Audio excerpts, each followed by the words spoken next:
I've gotten the ingredients together for my garlic stuffed challah and some garlics. This is for my granddaughter's visit. She's coming home this weekend from college, and we just want to have a fun and memorable time. So we're going to make some garlic stuffed challah bread, and I have the ingredients out, so I'm going to show you how I make that. And then we have a few more things on the menu. I learned one time I just wanted to find out how to make the world's best brownies. So I looked up a recipe, and I found one that I really liked, and it's called Katharine Hepburn's brownies. Yes, the lady star on the movies. And I made them, and guess what? They were the world's best brownies. So I think I'm gonna make those for her too.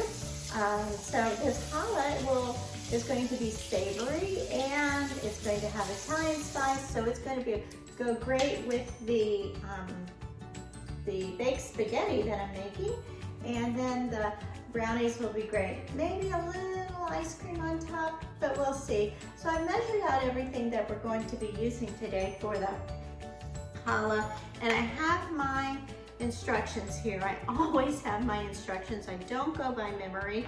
But so in this bowl of flour, I have the flour, and that's 4½ cups of flour, and then I have about a ½ cup reserved on the side, and I have 2 whole eggs, 2 egg yolks in this mixture, and then you can see it's kind of thick, and it's kind of not the color of eggs, but I also put a teaspoon of Italian seasoning, a teaspoon of garlic granules, and 1 capful of chopped onion. And these are dehydrated onion. I've used them before, and I just fill the cap, I dump it in. And this is going to be incorporated throughout the bread.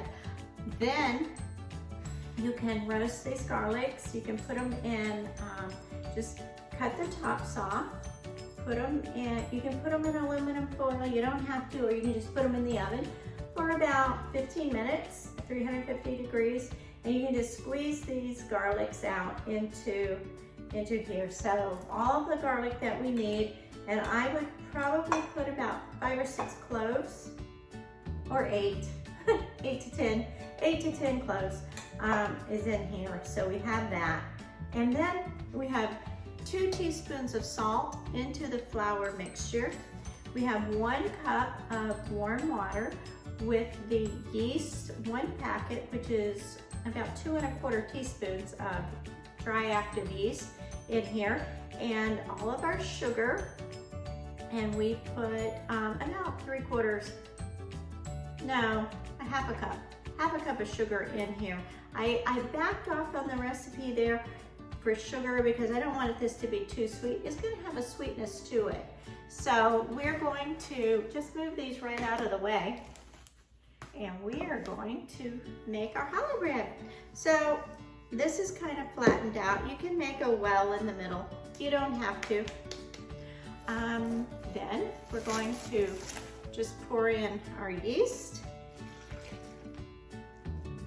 And that did not rise like I normally like to see my yeast rise.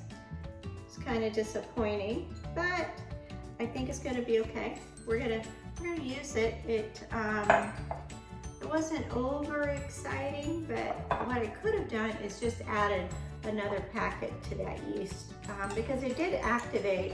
It just wasn't as voluminous as I wanted. So we're going to put this egg mixture. And in this egg mixture, I have also 1/3 cup of, I use avocado oil. You can use olive oil, especially in a savory recipe like this, but I just used the avocado oil, and 2 large eggs, which I mentioned before, 2 egg yolks, a teaspoon of the Italian seasoning, a teaspoon of the 2 teaspoons of salt, and 1 teaspoon of onion and garlic powders. So those are all in here. We're going to mix this up. We're going to mix it up, and this is going to then sit in our 170-degree oven, which I turn off as soon as I put this in. We'll let that set in there for, yeah, an hour. And we have to knead this dough. We have to knead it real quickly here. It's nice and warm still from the yeast and water. I'll clean that off. So I'm just gonna mix this together by hand. I think is the best way to incorporate it. Or you can use your bread machine if you wanna do that, and it'll do all the work. Or if you have a mixer with the dough hooks on it, you can do that.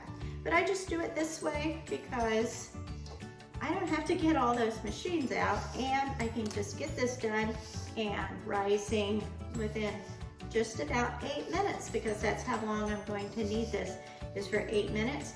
We'll take our time, we'll do this, make it very nice. We're gonna oil this, we're gonna take the dough out, we're gonna knead it on the counter, and then we'll put it back into an oiled pan, cover it.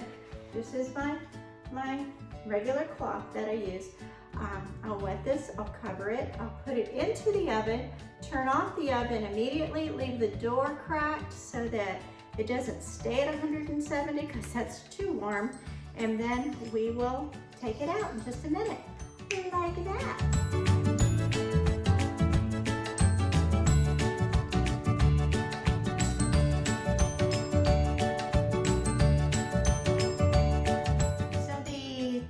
Has been kneaded for 8 minutes. The pan has been washed, and I do have 2 of these, so if I'm really busy I can switch out the clean one for the dirty one, but I'm not that busy, so I don't want to wash 2, so I'll just wash 1 twice. So anyway, okay, so I'm just gonna put some avocado oil in that, and that'll probably come out to about a tablespoon or 2. Doesn't really matter as long as you get your bread covered with that oil. So I'm just throwing it around in there, flipping it, rubbing it, making it nice and covered with the oil. So you see that? It's all nice and shiny. So we're going to cover this then with our towel. And I told you I don't like terry cloth towels for doing this, in case the towel sinks down and the bread rises. You don't want those little bread fibers in your dough. Okay, not bread fibers, towel fibers. Boy, okay, so, all right, so I have this covered. I'm gonna stick this in the oven. It's going to sit there for an hour. It can go 2 hours or an hour and a half. I usually like to do about an hour. And then I'm going to take it out, make strands, let it rest, and then I'll braid it into a 6-braid challah, and yeah, we'll be all set. So, all right, well, stay tuned. The challah has been rising, so now we're going to cut it into 6 equal lumps of dough, which we are going to sort of just fashion into our strands. So we'll just cut this.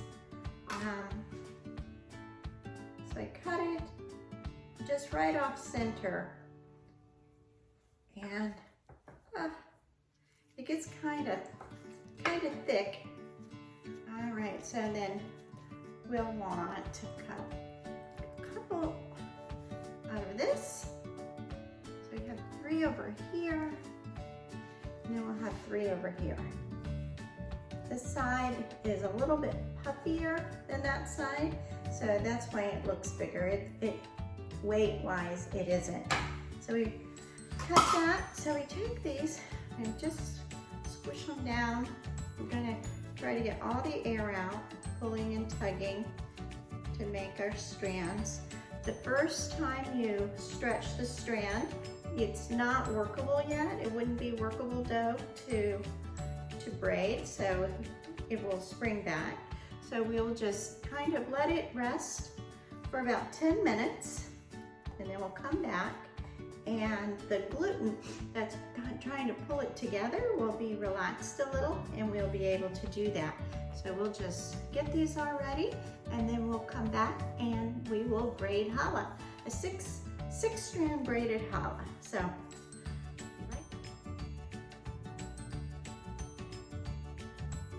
this is just a little dough on the side that I'm using to make just a special roll for my granddaughter. So only she will get this one. And it's just going to be three strands braided, just to be cute and little for her, just to be special. Okay, so you'd braid this like you would braid your hair, kind of, 3 braids, 3 strands. Most people are familiar with that one. Okay, it's like just a little mini loaf of challah.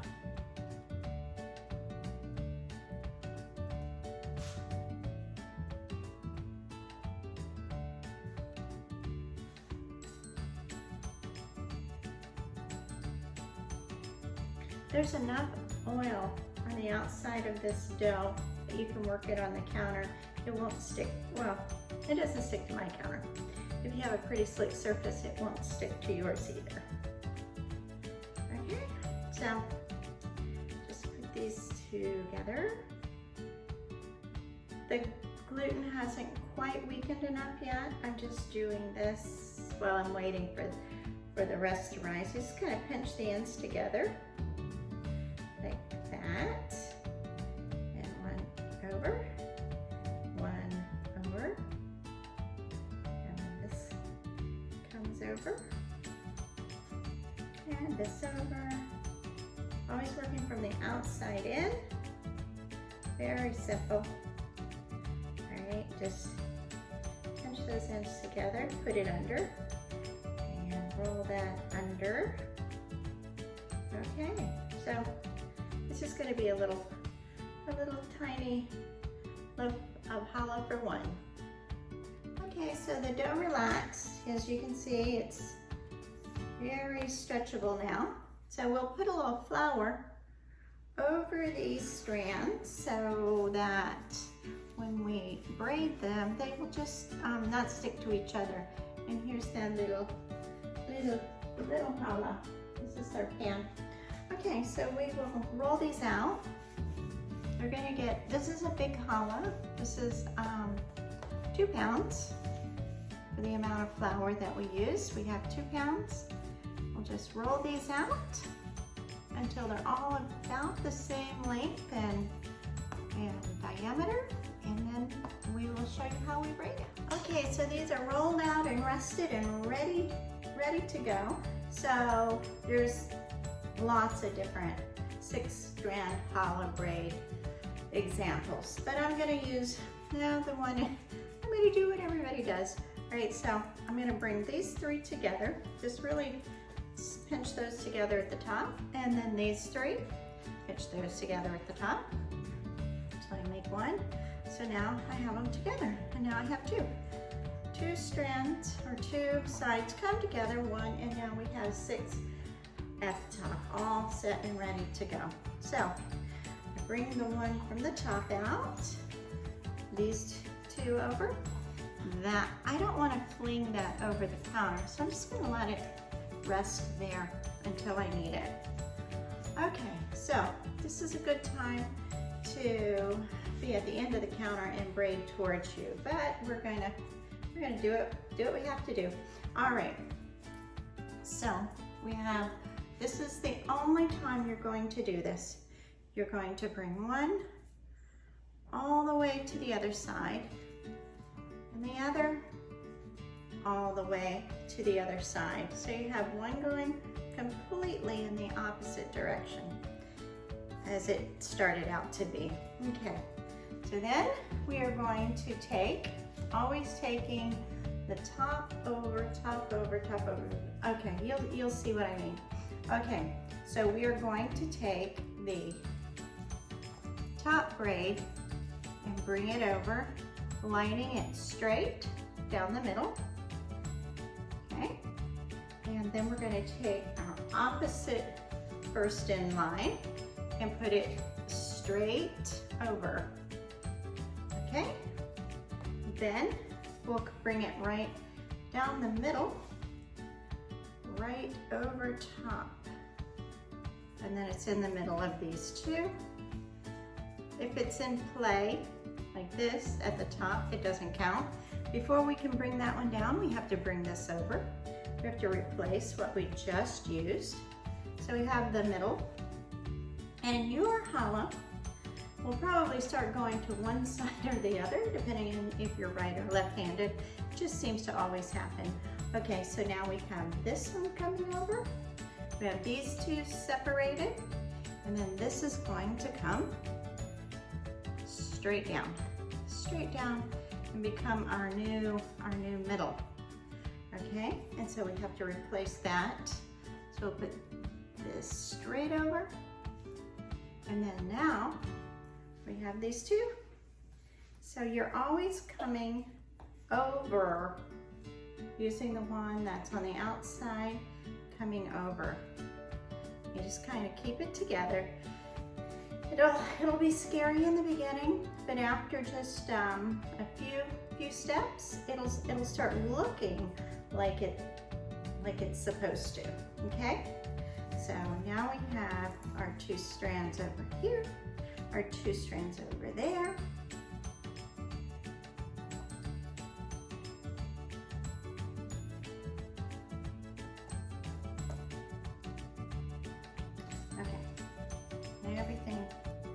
Everything's organized here. So now we'll take our strand from the top and bring it into the middle.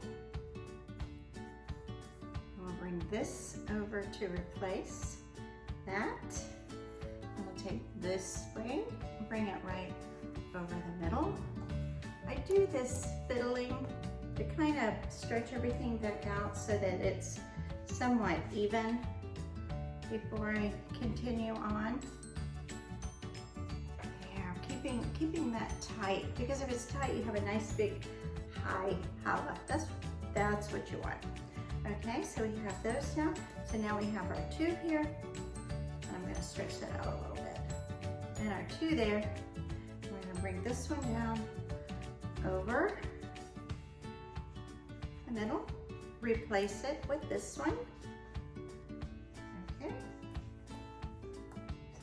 And then we're going to bring this one, keeping those on the sides, bring this over and down the middle.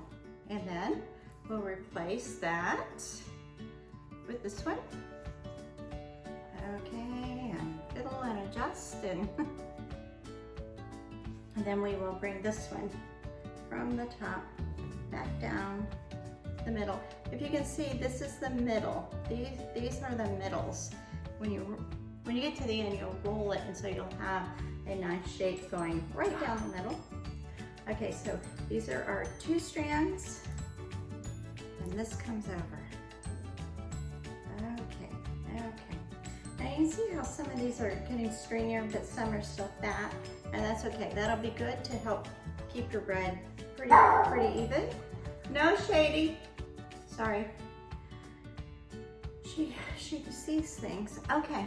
And then this one will come down because the one on top goes down. The one on this side is going to replace that side. Let's push that together. And then this will come down over that. Okay? And then this replaces what we just brought over. And we keep our four strands going. And then this comes right down the middle. Okay. Okay, and then replace that. And then always getting it back to the middle between the two. You have working here, and these two are your working strands. Okay.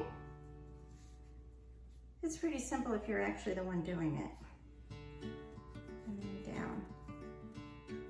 We have this one over, so now we have to replace. Remember, you're always replacing your top two strands. Stretch that out a little. You don't want to keep stretching it too much because you'll have one larger end and one smaller end. But, okay, so use your judgment. We'll bring that down. Add a little piece of loose dough there. Bring that down. Okay, we're gonna bring this over. You get to the point where it's just kind of impossible to keep braiding, even though you may have some of your pieces have quite a bit left, and some don't. So at that point, you just kind of make it look like a braid, and then you can just hide everything right underneath, just like that. Okay, so this looks like a long, skinny one, but we're gonna fix that. We're just gonna squish it up together, okay, and pop up the top.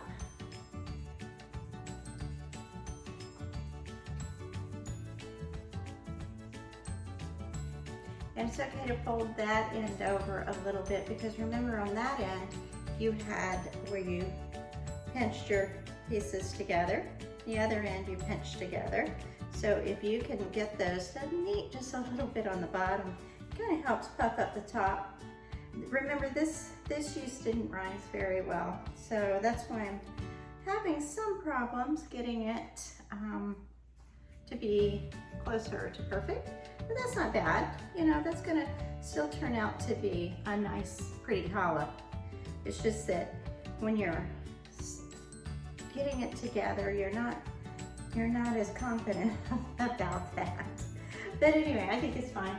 All right, so we're gonna let that rest now for half an hour. It's gonna re-rise, and then you'll see what it looks like after that. And we'll do an egg wash and bake it. So there, I'm gonna do an egg wash now, I think, and then I will let it rest, and then we will do our final bake, and you'll see how it turns out. Just that fast, right?